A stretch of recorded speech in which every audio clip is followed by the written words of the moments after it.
तो नमस्कार दोस्तों, राजा भैया ब्राज़ील वाले में एक बार फिर से आप सभी का हार्दिक स्वागत है। दोस्तों आज मैं एक सर्जिकल स्ट्राइक करने वाला हूँ, एक बम धमाका करने वाला हूँ।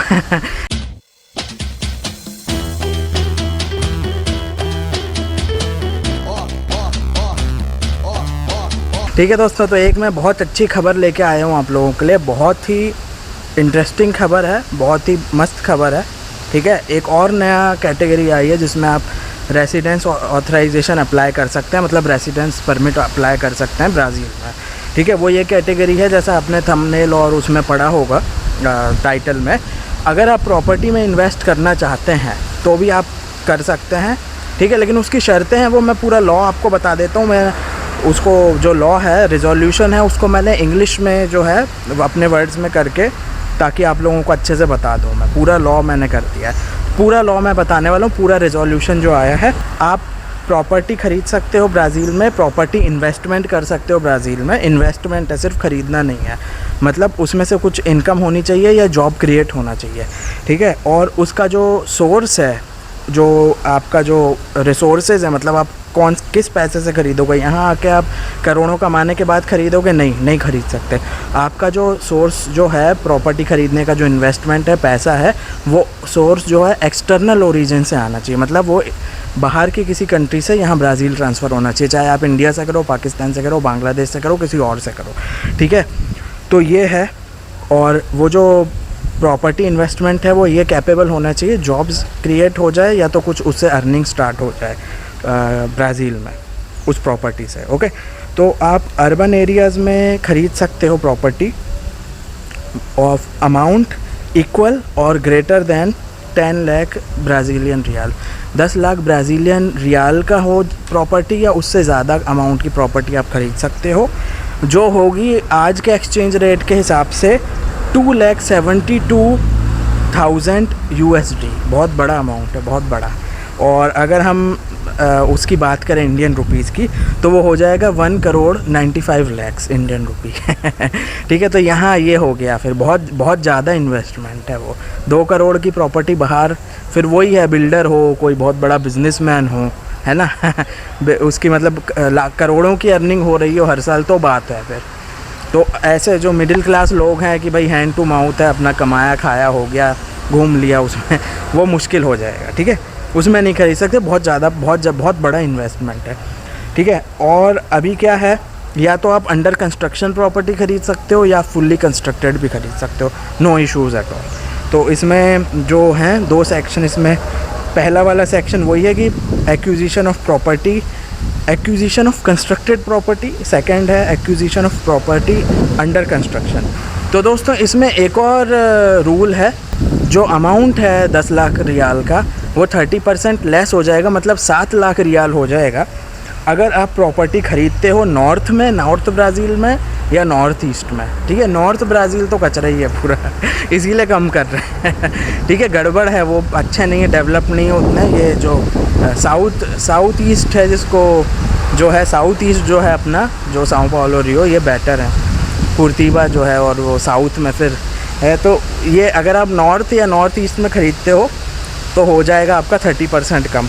ओके, 7 लाख रियाल हो जाएगा, वो भी 1,36,00,000 है, वो भी बड़ा अमाउंट है, छोटा नहीं है। ठीक है, तो अभी हम आगे बात करते हैं कि आप एक से ज़्यादा प्रॉपर्टी ख़रीद सकते हो। मतलब ऐसा नहीं कि 10 लाख रियाल की एक ही प्रॉपर्टी लेनी है आपको, कि बहुत बड़ा एक प्रॉपर्टी ली, ऐसा नहीं है। आप 4-5 प्रॉपर्टीज़ भी ले सकते हो, लेकिन उनका जो अमाउंट है ना इक्वल, वो 10 लाख रियाल होना चाहिए, उससे ज़्यादा।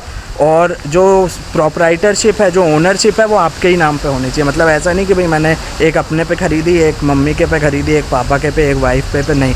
सारी प्रॉपर्टीज़ की ओनरशिप आपके, सारी प्रॉपर्टी आपके ही नाम पे होनी चाहिए, अलग अलग हो, कोई प्रॉब्लम नहीं है। एक से ज़्यादा भी ले सकते हो, 2 भी ले सकते हो, 4 भी ले सकते हो, वो 10 लाख रियाल का टच हो जाए या क्रॉस हो जाए।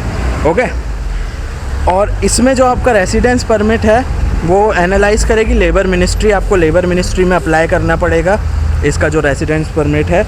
जो डॉक्यूमेंट्स हैं उसका भी मैं थोड़ा आपको एक्सप्लेन कर देता हूँ कि प्रॉपर्टी का रजिस्ट्रेशन डॉक्यूमेंट्स लगेगा, साथ में जो इंटरनेशनल मनी ट्रांसफ़र करी है उसका भी प्रूफ लगेगा, कि मतलब आप बाहर से ही पैसा ब्राज़ील लेके आए हो, बिहार से ही पैसा ब्राज़ील आया है आपका, और उसी पैसे से आपने ख़रीदी है प्रॉपर्टी। ठीक है दोस्तों, और इसकी जो वैलिडिटी होगी वीज़ा की, जो आपको मिलेगा रेसिडेंस ऑथराइजेशन मिलेगा, वो ओनली 2 ईयर्स का मिलेगा। मतलब आप 2 करोड़ खर्च करोगे और 2 साल का मिलेगा, वो तो कोई प्रॉब्लम नहीं है। 2 साल का और रिन्यू हो जाएगा वो, उसके बाद जब 4 साल हो जाएंगे उसके बाद फिर वो लोग शायद अनलिमिटेड दे देंगे आपको वीज़ा। ठीक है दोस्तों, तो ये आप मुझे बताओ कमेंट करके ये नया रिजोल्यूशन कैसा लगा आपको। ये गोल्डन वीज़ा टाइप का भी कई जगह होता है यूरोपियन कंट्रीज़ में कि भाई प्रॉपर्टी ख़रीद ली, हो गया काम, उसको गोल्डन वीज़ा भी बोलते हैं बहुत बार।